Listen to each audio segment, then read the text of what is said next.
Hello and thank you friends. Nakarating tayo sa dulo ng mga dulo, no? Yung third part ng ating segment for today sa James chapter 5, which is about prayer, no? At no, ah, parang no, yung tawag doon sa term na yon. Kasi prayer of faith no? Wala naman sigurong prayer na walang faith, no? At ganon din oxymoron. So this is an oxymoron, ano? Siyempre, pati yung mga faithful, nagpe-pray naman sila. Okay, James 5:13 to 19. Ano na lang, tapo. Allow me to read, no? In honor of the word of God, no? Matapos natin yung last few verses ng James about the last segment, no? And it says, allow me yung Tagalog, no? Yung yung RTPB. Sabi dito, nahihirapan ba ang sino man sa inyo? Manalangin siya. Nagagalak ba ang sino man? Umawit siya ng papuri sa Diyos. Kung kayo ay may sakit, ipatawag ninyo ang mga pinuno ng iglesia upang ipanalangin kayo at pahiran ng langis sa pangalan ng Panginoon. Pagagalingin ng Diyos ang may sakit dahil sa panalangin may pananampalataya. Palalakasin siyang muli ng Panginoon at patatawarin ang kanyang mga kasalanan. Kaya nga ipagtapat ninyo sa inyong mga kapatid ang inyong mga kasalanan at ipanalangin ninyo ang isa't isa upang kayo'y gumaling. Malaki ang nagagawa ng panalangin ng taong matuwid. Si Elias ay isang tao na tulad din natin ng may matayimtim siyang nanalangin na wag umulan, hindi nga umulan sa loob ng 3 taon at 6 na buwan. At nang siya ay nanalangin para umulan, bumagsak nga ang ulan at namunga ang halaman. Mga kapatid, kung may kapatid kayong nalilihis ng landas at may isa namang umakay sa kanya upang magsisi, ito ang tandaan ninyo, sino mang makapagpabalik sa isang makasalanan tungo sa wastong pamumuhay ay nagligtas ng isang kaluluwa sa kamatayan at nakakapawi ng maraming kasalanan. Purihin ang salita ng Diyos. Makita natin the word prayer, no? Ay big deal ito sa New Testament. It's a big deal sa New Testament and even for the book of James. So the word pray 3 times, pray 2 times, and prayer appears only in chapter 5. Yan, 3 beses dito sa itong pray. So ilan ito? Uh, ano, 2 beses kasi yung prayer So 6 times. At itong prayer na to, hindi ito isang prayer lamang na ng of course there is supplication involved, no? Pero prayer ito within the experiences of suffering, no? Yung isa naman kung masigla ka naman umawit ka naman sa Diyos, no? As before, suffering hardship refers to the suffering of persecution. Therefore, the first mention, praying is to be understood as praying for deliverance from persecution. At no, iligtas niyo po kami, no? Sa gawa ng masama kasi ang isang understanding yung evil ay responsible din about poverty and suffering and sickness, no? So, ayun. And the contrast between suffering, hardship, and being in good spirits indicates that deliverance from persecution is when God answers the prayer for such deliverance, has produced the good spirits, and therefore requires the praising of God for the deliverance. Praising Him consists in the public recitation of His mighty and merciful acts. So the plural form in praises indicates multiple recitation. Isang prayer meeting at doon sa prayer meeting nagpapayag ng mga pasasalamat sa Diyos.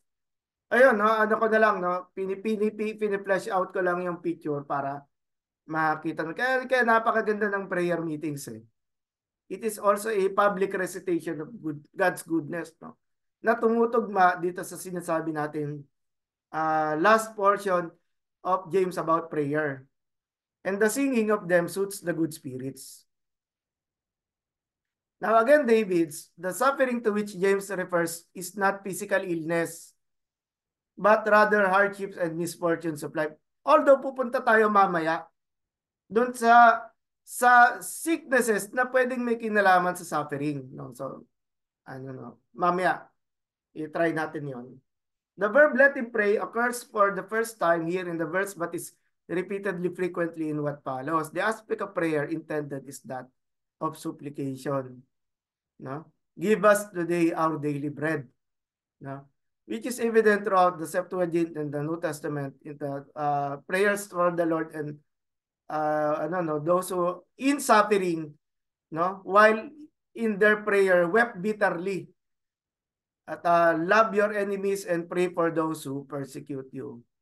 So ang sakit, no? Merong may emotional trouble and distress na involved doon sa prayer resulting into supplication na Lord, iligtas mo po kami o kaya Lord, ilayo niyo po kami sa mga nagpaplano ng masama sa amin. The prayer James advocates is not a prayer to remove the hardship but rather to endure them. Di ba? Hindi yung na kayanin nila yung hirap, no? Magkaiba raw yun na yung prayer no Lord, na alisin mo sa akin itong problema na to. Yung isa naman, Lord, kayanin ko po yung problemang to. At sa ating kulturang Pilipino, nasanay naman tayo sa hirap, no? Yung pangalawa yung laging yung prayer na Lord, kayanin namin ito mga pagsubok na to na aming kinakaharap, no? So the verb suggests not so much the distressing situation, but the spiritual burden which it brings with and which derives us to prayer. So then the prayer is more of the giving of strength than the removal of the situation. In this paragraph, James turns from suffering to joy and then back to suffering. Parang mga lament psalms, no? Na maglalament and then magpe-pray and then mamaya maglalament na naman. May mga ganong cases. The person is suffering misfortune is to pray. The misfortune expressed in kakopathy is not illness but physical circumstances or personal situations that cause the person's distress. In other words, the inner experience of having to endure misfortune is indicated more than a specific form of misfortune. In the context, persecutions like those of the prophets. Ayan, mas naging maliwanag na yung suffering na to na hiningi niya ng panalangin is coming from outside forces, no? The suffering at the hands of the wealthy, ayan na naman tayo dun sa mga oppressive forces na to, and similar personal distressing situation should be included. The point James makes is that one ought not to complain or strike out, but rather pray, no? Magandang lesson to, no? Kasi yung responses to stress, complain, isa yun sa mga potential responses, no? Is just mag-complain na lang na mag-complain. Pero nawawala naman din yung prayer. Now, ibang level naman tayo about going do sa prayer, no? Prayer for the sick. Who are the elders? No? Kasi tatawag daw ng mga matatanda. Sa atin, minsan, masyadong political or masyadong institutional yung understanding natin na elder, no? Sabi ni John Eliot, the role of elders in the early communities, no? In the commentary on 1 Peter, sums up their origin. Within the developing Messianic movement or yung bagong Christian movement na ito during the time, yung post-resurrection, no? Within the it was neither the elders' endowment with the Spirit nor their accomplishments that earned their status and roles of leadership, but their age. Talagang mga matatanda to, no? And the prestige of the household of which they were heads. It is also probable that when leaders of house churches were designated elders, the term elder was extended beyond seniority in age to include those who were seniors in the faith. So yun siguro yung mas malapit na understanding natin. But wala rin naman problema.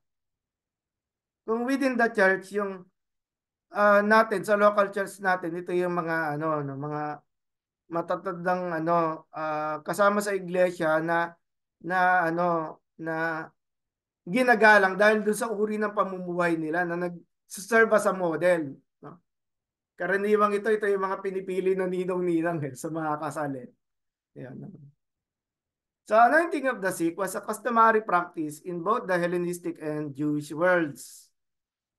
The use of oil for healing purposes is referred to the writings of Hippocrates. Exercises in dust differ from those in oil. Dust is cold, oil is warm.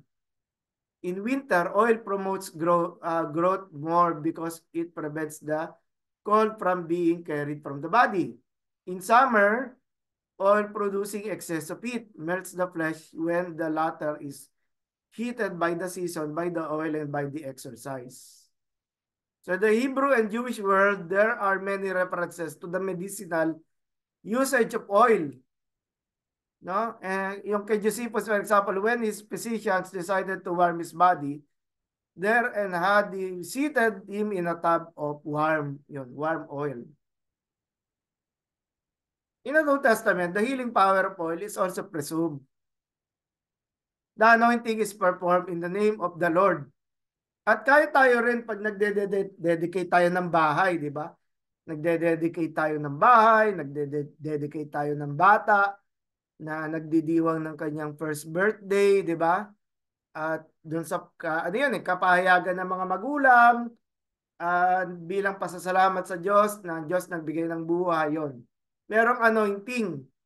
Kung again sa anointing ng bahay, pinapahiran yung mga pader. Kung anointing ng kotse, di ba? Meron nagpapasalamat dahil merong bagong sasakyan, di ba? So yon. So this is the third action in the ritual of healing, prayer, anointing, and the invoking of the name of the Lord Jesus. James' thought and language corresponds to the practice to which other traditions within early Christianity bear witness. No? Kahit doon sa Book of Acts. No? And then the reference to the Lord here, yung the name of Jesus, refers undoubtedly to Jesus. At doon sa tradition coming doon sa Book of John, the Gospel of John, na sinabi ni Jesus, tayo ro ay mananalangin, invoking daw His name, in the name of Jesus. Yun. No? So the elders were also invoking the power of Jesus for the action of healing. Again, marami dito symbolic, yung langis na ginagamit, na pinapahid, yung role ng mga elder representing yung presence ng ng kagaya ng mga Aaronic priesthood, no? And then yung pagpapahayag ng salita ng pangalan ni Jesus, no? Ay lahat ng yon ay na pinagkakatiwala kay Jesus na siya magbibigay ng kagalingan do sa tao. And of course, yung emotional na nagagawa, emotional value na nagagawa din ng panalangin, di ba? Nang lalong higit na nandun pa yung mga matatanda na bumisita, di ba? Lalong higit na lalo na kung ikaw ay yung idagdag ko na lang yung sa mga dumalaw doon sa service doon sa brother-in-law tuloy. Doon sa aking father-in-law, no? Dinalaw siya ng dati niyang nung si tatay 82 years old na siya. Tapos mga dumalaw doon yung dati niyang pastor, no? Dati mga kasama sa paghayo, yung dati nilang district superintendent. Nakakatuwa, no? Well, I know I'm talking about yung sa patay tapos doon sa mga elders, no? What I'm just saying, yung power na nagagawa ng pagdalaw ng mga matatanda sa iglesia para magbigay ng panahon dun sa mga nagkakasakit, di ba? Very powerful siya. Powerful image, no? Again, it tries to carry the tradition na si Jesus ay dumadalaw para magpagaling ng mga tao. And then the prayer offered in faith will make the sick person well. The real interest in this section of the passage is verse 14, the situation imagined in illness. The Greek word astheneo, meaning sick or weak, usually in a physical sense, although not in Romans 4:19, 1 Corinthians 8:7. The present meaning is surely physical. It is a sickness of such gravity that some are unable to be moved. Instead of others are to be summoned, these are referred to as the elders of the church, tus presbyteros tes ecclesias. And they are to pray over them, anointing them with oil in the name of the Lord. And so the first action is to summon. Papatawag yung mga namumuno. The sick person is to reach beyond him or herself. Of course, usually yung may sakit siya ay nasa banig na lang siya ng karamdaman. Merong ibang tao gumagawa ng pagtawag doon sa ano, no? Yung mga may sasakyan ay sinusundo pa yan. And beyond the household to a specific group, the elders of the church. These come and offer three actions: prayer, and then pagpahid ng langis, anointment with oil, and then invocation of the name of the Lord. Kapahayagan doon sa pangalan ni Jesus. We are given no hint about the content of prayer. Hindi natin alam. Paano kaya yung panalangin noon? No? The oil was almost certainly common olive oil, and calling on the name of the Lord recalls the role of the prophets, verse 10, as well as the variety of activities in the Christian life. No? Po, para makapag-print na tayo ng certificate. This certifies that certificate. Ayun. Sa baptism and then sa exorcism, to forgiveness and then healing. In other words, what James instructs those in the community to do is routine, not extraordinary. At yung mga panalangin na to need not be complicated but simplified, pero puno-puno siya ng pagkilala dun sa kayang gawin ng Diyos, no? Kayang gawin ng Panginoong Hesus dito sa nakararanas ng sakit. At kasama na rin dito, maganda na rin yung paghingi ng tawad. Paghingi ng tawad, paglilinis ng kasalanan at saka kagalingan. Bumabalik tayo doon sa tradition na kung saan si Jesus may pinagaling na may sakit, yung paralytic. Tapos ang sinabi doon ni Jesus ay pinatatawad na ang iyong kasalanan. No? So yun doon sa tradition na yon, nagtanong nga naman yung mga tao, mga nanonood, sino tong taong to? Na bakit siya nagpapatawad ng kasalanan? At pumunta doon sa himala na pinatawad sa kasalanan yung lalaki at siya rin ay pinagaling. So makita natin yung suffering sa Greco-Roman understanding, sa ancient understanding, usually ang sakit ay ang paggawa ng kasalanan ay nagdudulot sa pagkakasakit. At sometimes ito yung ina-adapt ng prosperity gospel. Kaya sasabihin na kaya ka nagkasakit, brother, kasi may kasalanan ka, no? May kasalanan ka. So ang kailangan mong gawin humingi ka ng tawad sa kasalanan mo. Pero remember, that is not always the case. Merong mga tao nagkakasakit, pero hindi naman dahil sa kasalanan yon. No? So maging careful tayo na china-challenge natin yung may sakit na magsisi siya. Wala naman siya ginawang mali. No? So maging careful tayo sa ganoon. Now still, the prayer of faith will save the sick. No? And again, this is according to God's will. No? Kung gustong gawin ng Lord, of course, as much as possible, nandun tayo sa side ng dun sa mga humingi ng awa na ibigay ng Diyos. No? At the beginning of the letter, we found a pattern similar to what we find in verse 14 and 15. 1:5, those who lack wisdom are called on to ask God, which is then qualified. Na yung kakulangan ng wisdom dito naman ay kakulangan naman yung pananampalataya para kailangan ng tao na siya ay gumaling. With an admonition to ask in faith. Similarly, 4:3, the reader is told, you ask and do not receive because you ask wrongly. nagkaroon din tayo ng discussion na yon about prayer, pero sa mga maling motives naman, no? So kailangan ay kung tayo ay magpe-pray, huwag tayong magdududa kagaya ng description do sa earlier text na tiningnan yung sarili sa salamin pero nalimutan na nung itsura. And then the term save, no, is used interchangeably in the New Testament for healing. So hindi lang ito, yung save na to, hindi lang ito yung eschatological salvation, kung hindi maranasan ng tao yung physical na healing resulting to wellness. Okay?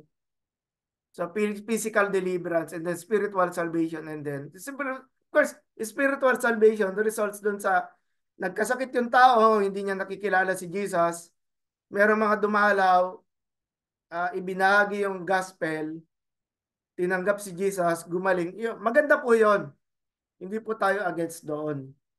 So doon, pwede nga maranas doon yung three forms of salvation. Una, physical. Pangalawa, yung talaga spiritual. And then pangatlo, yung looking forward doon sa deliverance na Lord in the future. This ambivalence called, yung the Lord will raise them up and anyone who has committed sins will be forgiven. The use of egero to raise up, no, waking up, no, to the resurrection of the dead is also used in connection with healing. Pero siguro, at the moment, maganda rin naman na yung paggaling bumangon talaga siya sa kanyang pagkakasakit. Di ba? Pero pwede rin naman na hindi natin gumaling talaga yung tao. Alam ko hindi yung pinagpe-pray natin usually. Pero kung lolobin na Lord na gumaling siya, salamat. Kung hindi siya gumaling, nandun naman yung pangako ng pagbangon ng kaluluwa, no, muli, during the no, or yung sumapiling na sa Panginoon. Kay Gandhi, it depends rather on the elders praying with faith for a cure. And perchance, the sick person has committed sins opens two possibilities. One, he has committed sins so that his illness is a punishment for them. Parang doon sa no, yun sa paralytic. At pangalawa, hindi naman talaga nagkasakit lang talaga siya so that his illness isn't a punishment for sins. In the first instance, the Lord's raising him up from his sick bed will give evidence of forgiveness. Konti na lang po, no? Confession of sin. Therefore, be confessing sins to one another means that Christians who are sick as a punishment for their sins should confess their sins to other Christians so that in their praying, the others can take account of the sins that needs forgiveness and thereby nare-release yung nagkasala doon sa kanyang burden ng guilt, burden of guilt, and thereby pray effectively for a healing of the sick. Only the elders need visit the sick for the purpose of anointing and praying, but all the church members are to join sa kanilang mga tahanan na lamang in prayer. Kaya tayo mayroong group chat na nagpapasabi tayo ng ipanalangin niyo po kami. Again, with Patrick Hartin, this concept of confession of sins is found frequently within the Hebrew scripture. Ano muna tayo? Understanding natin yung forgiveness of sins from a Roman Catholic perspective. Okay? No? Ito raw ay Hebrew script, maraming na sinasabi dito about the Old Testament. Both for the individual and the community. Individual confession of sins is seen in Psalm 32 verse 5. Then I acknowledge my sin to you and did not hide my iniquity. I said, I will confess my transgressions to the Lord, and you forgave the guilt of my sin. The confession of the sins of the community is also stressed. Then Aaron shall lay both the hands on the head of the live goat, confess over it the iniquities of the people and all the transgression, all their sins, putting them on the head of the goat and sending it away into the wilderness. Ang tawag dito is scapegoat.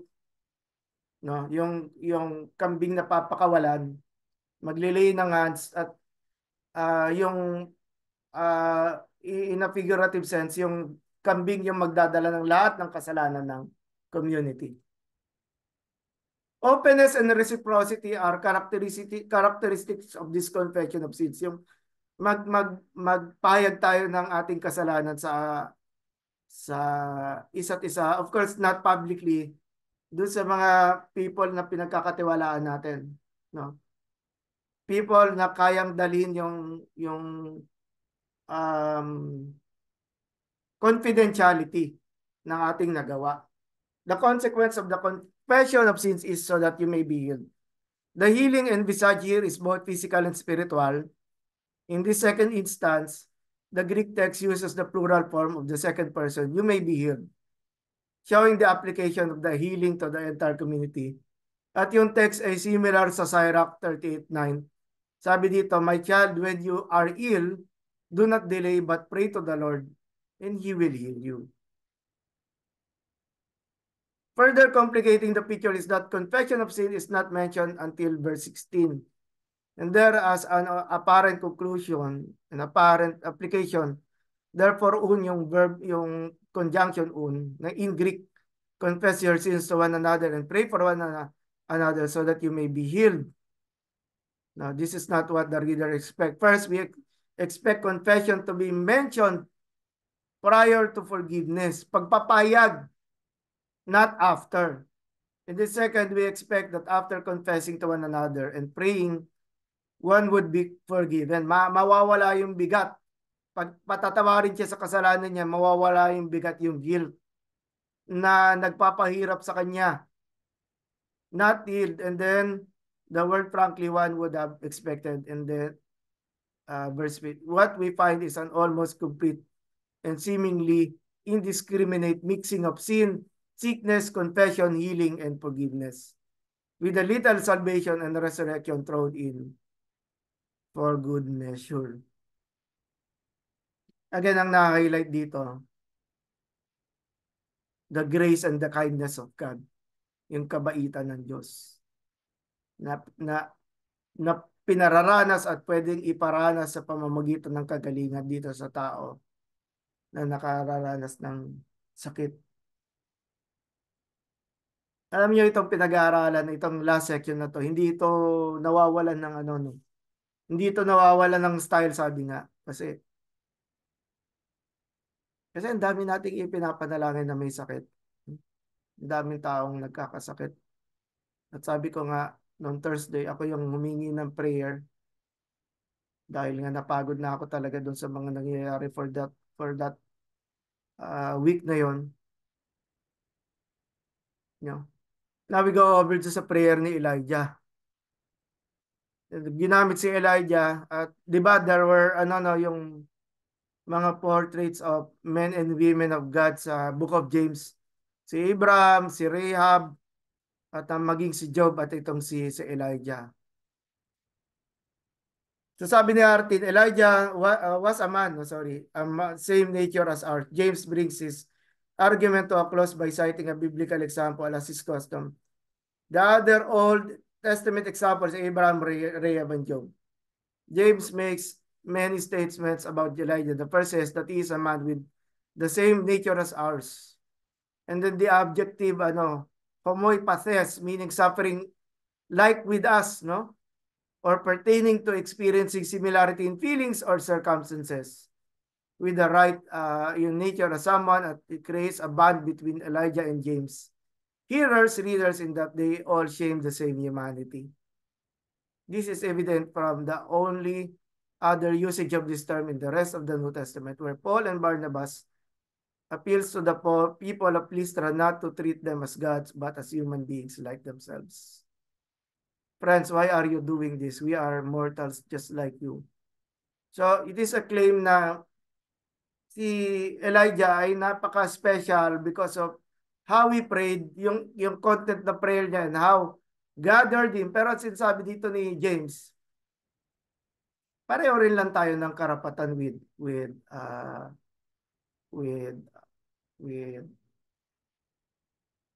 Paul and Barnabas and even si Elijah. So a shift from the plural in be praying for one another, naging singular na a righteous person, si Elijah ito, using him as an example. To encourage praying, James adds another word for prayer. pakiusap entreaty describes the prayer as effective. For good measure adds the further description strong reinforces strong with abundantly. Affects the effectiveness of Elijah's praying both for a drought and then yung drought, yung hindi umuulan, and then adds with a prayer.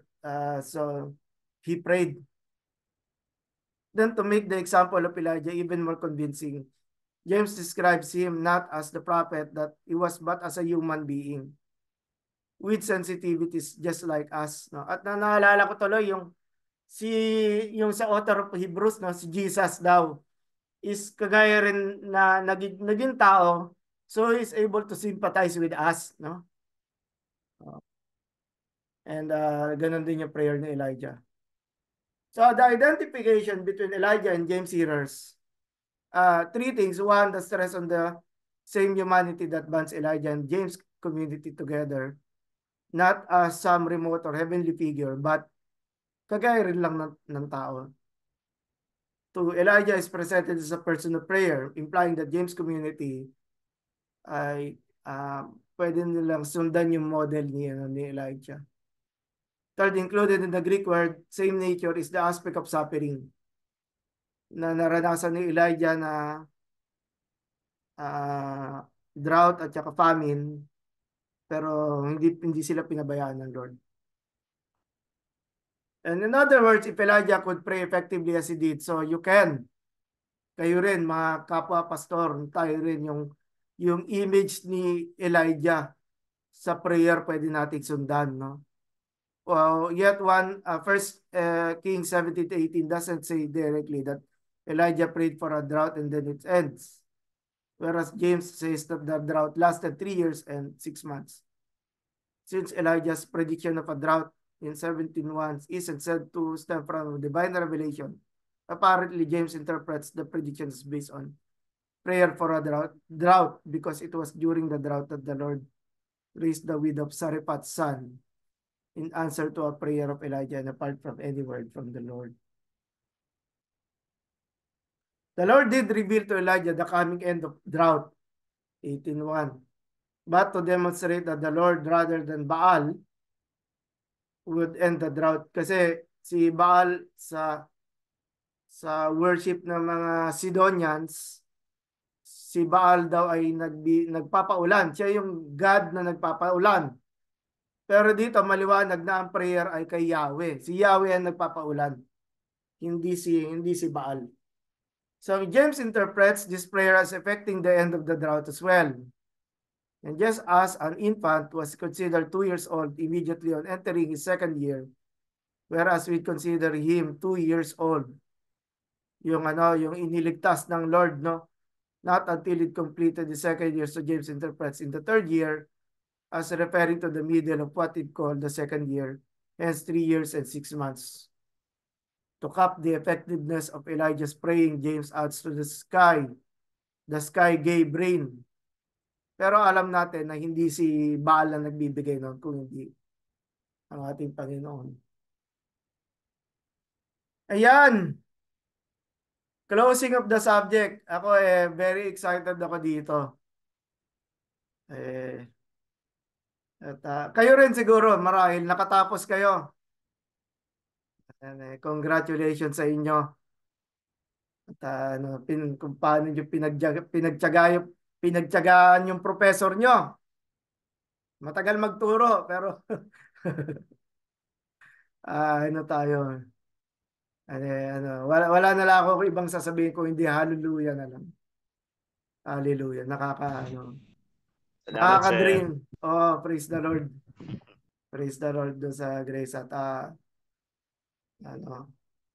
yung kung paano na lang na yung mga ano nga ba lang nilagay ko dito. Yan.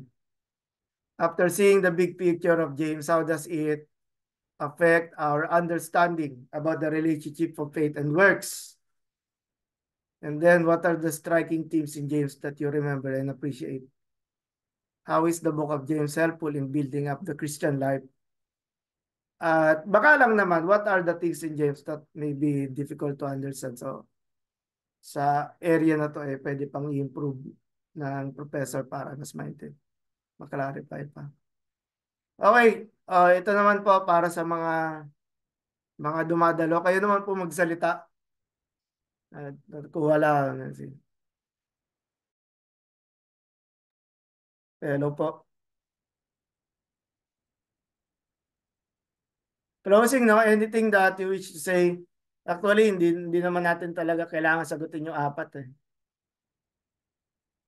Ano,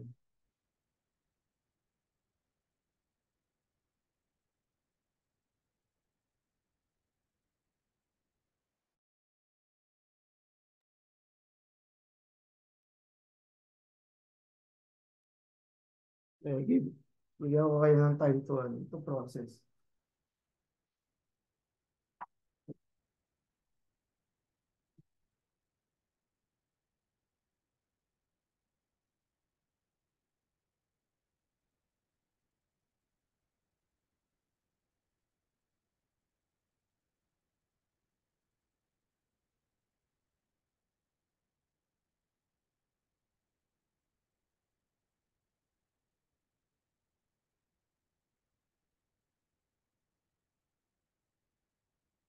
Sige po, pwede po kayo magsalita.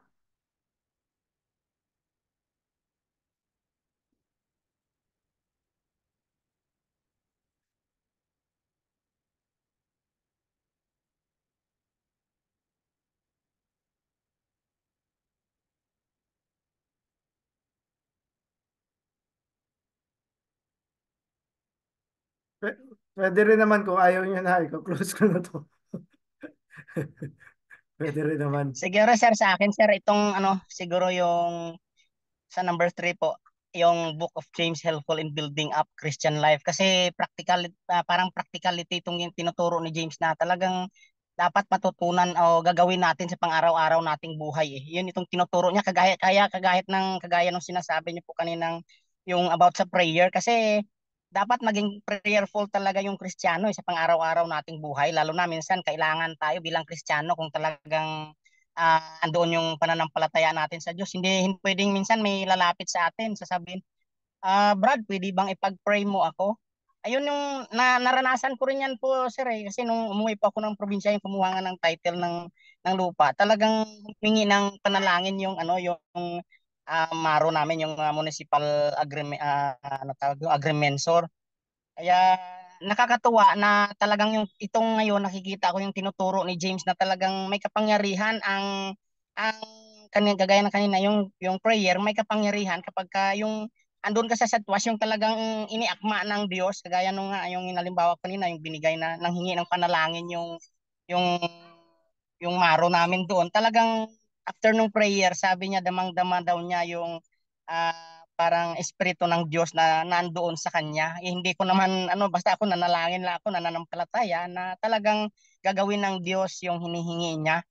Kaya sabi ko nga anong narinig ko po sa inyo ngayon na talagang yung prayer ay talagang powerful pag nandun yung faith ng nananalangin at yung ipinapanalangin. Kaya sabi ko nga na napakaganda ng ano natin ngayon. Yung kumbaga yung nakikita ko dito sa James na talagang na-applika mo sa buhay bilang isang Kristiyano ay talagang akmang-akma at talagang kailangan sa buhay ng bawat Kristiyano na dapat i-practice ito yung sinasabi ni James na i-practice sa araw-araw kasi sabi nga niya hindi mo makikita yung faith without works. Ito yung kaya kailangan i-practice kasi yung faith mo pag hindi mo i-practice talagang patay nga. Kaya talagang nakakatuwa na marinig at makita o matutunan yung mga tinuturo ni James dito sa kanyang aklat na ito. Kaya ako po ay tunay at lubos na nagpapasalamat po dito sa inyo po na kumbaga nagtiis din po sa amin, naghirap din po, nagpuyat para paghanap ng mga sources at bigay sa amin na maituro sa amin at matutunan namin ang mga bagay-bagay na itinuturo ni James at lalo naming maintindihan. Kaya maraming salamat po at nawa patuloy kayong pagpalain din ng ating Panginoon at nawa yung tinuro niyo po sa amin ay siyang tumimo sa aming puso't isipan at may practice sa araw-araw. Maraming salamat po sa inyo at sa ating Panginoon po. Amen. Salamat din po. Thank you, Lord.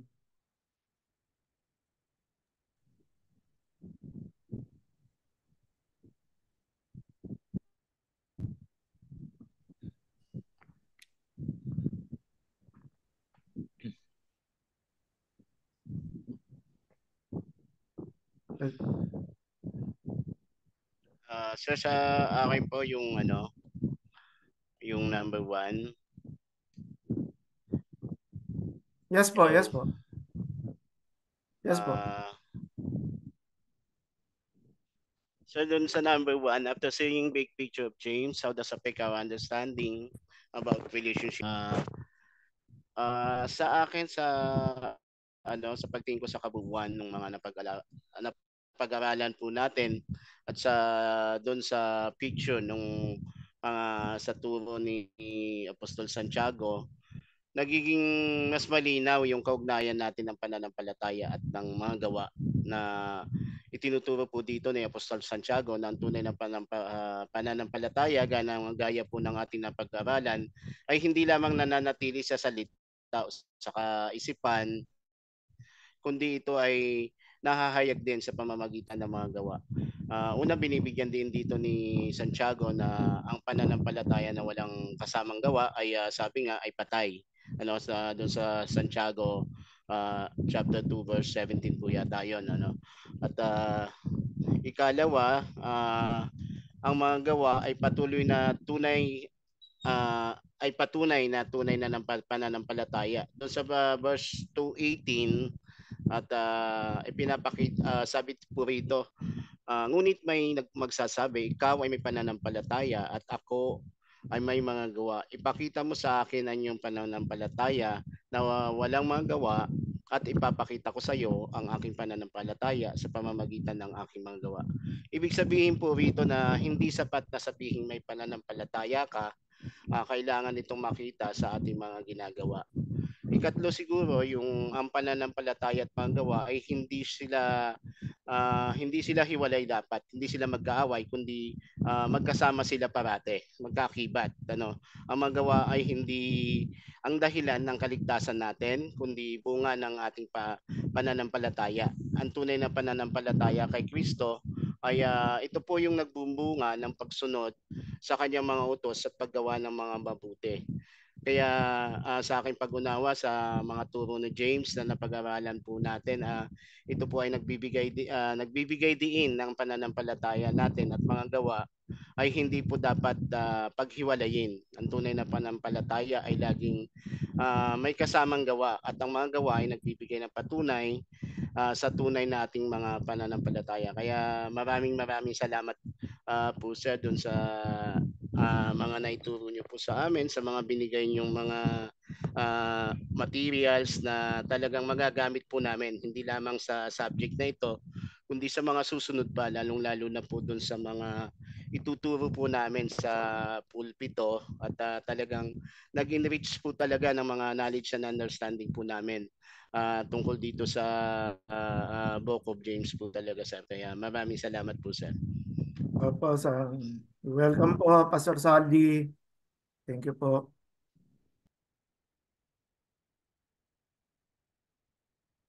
Ano? Last words? Kahit hindi nasagutin yung 4? Pastor ako po. Pastor Lito. Go. Salamat po sa pagpe-present niya sa amin ng Book of James. Napakayaman, napakalinaw, at tunay na talagang napakarami nating diniscuss na kung saan kami ay natuto. Unang-una natatandaan ko doon sa ating unang discussion na maraming hindi kumukonsider kay James na dapat hindi kasama at dapat na hindi pinapaniwalaan yung kanyang mga pagsulat. Pero sa ating pag-aaral, valid Pastor. Napakarami niyang idiniscuss at may basihan sa Old Testament na ikino-quote din ng mga propeta, ng mga turo, ng mga nauna sa kanya at tunay na talagang hinahango niya doon yung kanyang mga itinuturo. Natatandaan ko rin po kung paano nyo diniscuss, ang hindi ko makalimutan yung taming the tank. The tank. Grabe. Na binabanggit nga rin po rito sa chapter 3 verse 1 that many of you should presume to be teachers. Na talagang huwag nating nanasahin dahil napakadelikado At tunay, nung po palang unang kapanahon na kapag ikaw ay teacher, meron silang ginagawa doon na talagang sila ay nagdidipate at talagang dinedegrade nila yung kapwa nila. Na kung saan, na tunay na nawawala yung pagkatao kapag napapatunayang mas talagang sila ay mahuhusay na mga guro. And which is siguro nangyayari din sa kapanahunan din natin na ganyan na napakahalaga talaga ng ating mga dila na kung saan ay napaka very powerful na talagang kayang sunugin ang talagang napapagalaw kahit ang malaking barko, nasusunog yung malawak na forest na talagang dapat na pinag-iingatan natin yung ating mga dila dahil nagiging instrumento ito ng hindi maganda Napag-aralan din po natin, ito pa ba yung napapag-aralan din po natin, faith and deeds, na kung saan talagang dapat makita na kung ikaw ay meron pananampalataya, pakita mo sa gawa. Mahirap na walang pruwebe yung pananampalataya kung hindi naman nakikita sa gawa. Hindi naman tama. At maaaring magsabi tayo ng mga ganun, pero dapat na magiging prove na tayo talaga ay meron pananampalataya ay nakikita sa ating gawa. Sa atin din pong pinag-aralan ngayon, last session natin about dito po sa warning to rich oppressor, nilambutan po talaga rin ako na meron na po pala silang verdict or judgment sa kanila na kung hindi sila magbabago. Yung mga ipinagmamalaki po nila, sa paningin ng Diyos ay hindi. Katulad ng kanilang kayamanan, nabubulok, walang silbi. Yung kanilang mga damit ay na kung saan katulad ng diniscuss din natin, isang status din po yun na kapag ikaw ay mayaman, grabe ka kung manamit. Pero sa paningin ng Diyos, kapag hindi ka magbabago, ay talagang wala po siya. Ay talagang aamagin ang lahat ng iyon. Nakita rin din po natin kanina, in the expense of ng mga magsasaka, ng mga mahihirap, sila yumaman. Pero the way kung paano sila tinrato, hindi maganda po Hindi maganda. Kaya talagang yung verdict ng ating Diyos ay talagang nararapat lamang din sa kanila. At binanggit nyo rin kanina, the way James, kung paano niya tinakil ang eschatology, ibang-iba Ibang-iba. Na yung sa pagdating ng ating Panginoong Jesus ay dapat na ikaw ay maging mapagpasensya sa iyong paghihintay sa ating Panginoon dahil malapit na talaga siyang dumating Iba yung atake dito ni James about eschatology sa pagdating ng ating Panginoon na kung saan nagbigay din ng kurot sa akin yon na talagang dapat tayo ay maging mapagpasensya, na dapat tayo talaga ay mamuhay ng karapat-dapat sa ating Panginoon. Binanggit nyo rin po dito, talaga din naman na minsan hindi tayo aalisin ng Panginoon doon sa nararanasan nating hirap. Hindi tayo aalisin. The way kung paano na dapat tayo maging magpasensya ay talagang mababago. The way kung paano natin to dinay-deal sa ating buhay araw-araw. Naririyan ang kahirapan, pero mababago yung ating pananaw. At tayo ay magtatagumpay at mapapagtagumpayan natin kung ano ang hirap na ating dinadanas. The way kung paano tayong naturuan na tayo ay magpasensya. Maraming salamat, Pastor. Grabe itong natutunan natin. Salamat po sa inyong paglalatag. Salamat po sa inyong pagtuturo. Maraming mga verses, pero talagang napakaganda po nito. Maraming salamat po, Pastor. Yun lamang Amen. po. Praise the Lord. Salamat din, Pastor Lito. Pas Jordan, biglang sa'yo yung bola sa huli. Anything lang, kahit maigsi or ano. Pastor Jordan. Ay, Sardon. Thank you. At kung hindi ako nagkakamali, James 345 yung aking tawag dito na nasamahan. Oo Ayan. nga, oo nga. Ang ganda sana kung noong unang invitation mo napuntahan ko na at least na kumpleto. So salamat sa mga add-ons dun sa aking mga kaalaman at Oo nga. meron ding mga pananaw na binago at mayroon ding kumbaga naituwid. Ayan. Naituwid at kumbaga ipapolish na lang sa susunod na preaching dito sa dito sa James, dito sa Book of James. Thank you, Sir Don. God bless. Okay, thank you rin. At and tayo ng word of prayer. Balik naman. Talagang pagdating sa huli, babalik rin tayo sa Lord. Pray tayo. Thank you, God, dahil po you allowed us makatapos po kami ng Book of James. Kita mo, Lord, how kami kahit rin sa preparation meron din difficulty na involved, pero your grace is sufficient for us. We thank you, Lord, ng new learnings, positive learnings to strengthen us, to lead us back to you, Lord, in prayer at saka pagluhod sa harapan mo. Thank you, Lord, dahil patuloy mong pinalalakas ang aming inner spirit nang sa gayon, Lord, through faith ay magawa po namin mag-result in works, Lord God, na nagiging pleasing sa iyo po, Panginoon, naming pamumuhay. As we close this lesson, Lord, inaalay namin ito sa inyo. Kayo lamang po, let all glory and honor be alone to yours. At kung kami po ay merong nararamdaman na sakit, anuman, may mga problems pa sa buhay namin, sinabi mo sa iyong salita, Lord, sa James, na kami ay panghawakan namin ang iyong pong kakayanan, yung kayang gawin, Lord, in our behalf. At huwag kami magdududa, Lord, na panghawakan po namin ang iyong pong we know, Lord, na kaya mo itong gawin, Lord, especially yung prayer ng righteous. So, Lord, dismiss us with your name. In Jesus' name we pray. Amen and amen. Okay. So, yun po. Sir, maraming salamat po. And Ulit. salamat po, sir. Maraming salamat po. God bless po. Bye. I-check